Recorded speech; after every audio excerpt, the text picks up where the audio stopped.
I know you're in North Carolina now helping to get out the vote. But aren't you embarrassed by the blatant attempts to register phony voters by ACORN, an organization that Barack Obama has been tied to in the past? I am not embarrassed by it. We are not tied to it. We've not paid them one single penny to register a single solitary voter. We have the best get out the vote operation in modern American history. We've registered the voters ourselves, and so there is no relationship. I'm embarrassed for anybody in ACORN who went out there and registered somebody who shouldn't be registered, but I'm not embarrassed because of our campaign. We haven't paid ACORN a single penny to register a single voter. But in the past, Senator Obama was a community organizer for ACORN. He was an attorney for ACORN, and certainly in the Senate, he has been a benefactor for ACORN. How has he been a benefactor for ACORN? He was this organizer. John McCain stood before ACORN not long ago, complimenting him on the great work they did. Does that make John McCain complicitous in any mistake ACORN made?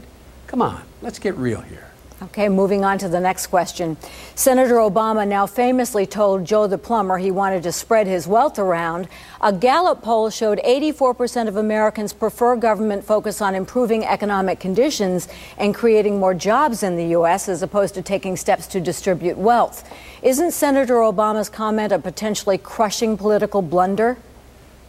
Absolutely not.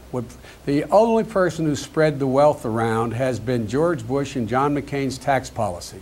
They have devastated the middle class. We, for the first time since the late 20s, 1% of the American people make over 21% of all the income in America. That wasn't the way before George Bush became president. All we want is the middle class to once again have a fighting chance. That's why we focus all of our efforts on restoring the middle class and giving them a tax break.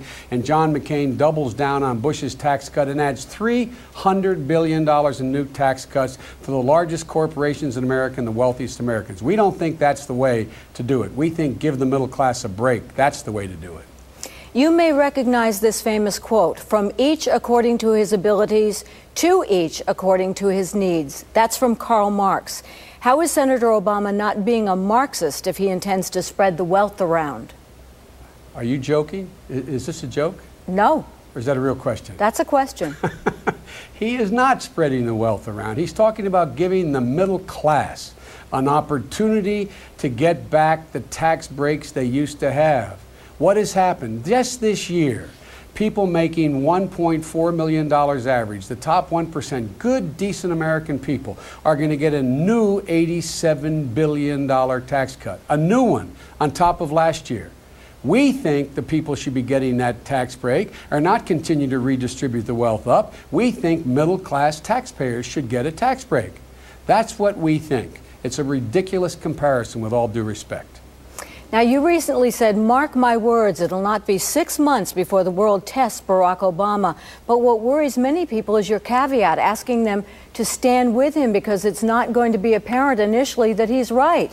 Are you forewarning Americans that nothing will be done and that America's days as the world's leading power are over? No, I'm not at all. I don't know who's writing your questions, but let me make it clear to you.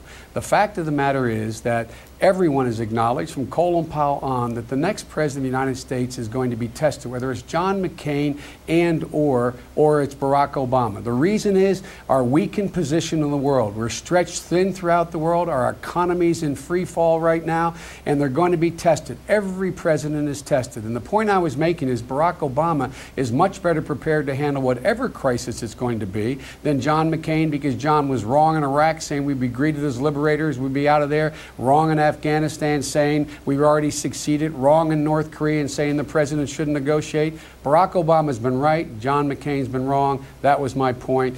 Barack Obama is more ready than John McCain. Getting back to the spreading the wealth question, what do you say to the people who are concerned that Barack Obama will want to turn America into a socialist country much like Sweden? I don't know anybody who thinks that except the far right wing of the Republican Party. Okay, Senator Biden, thank you very much.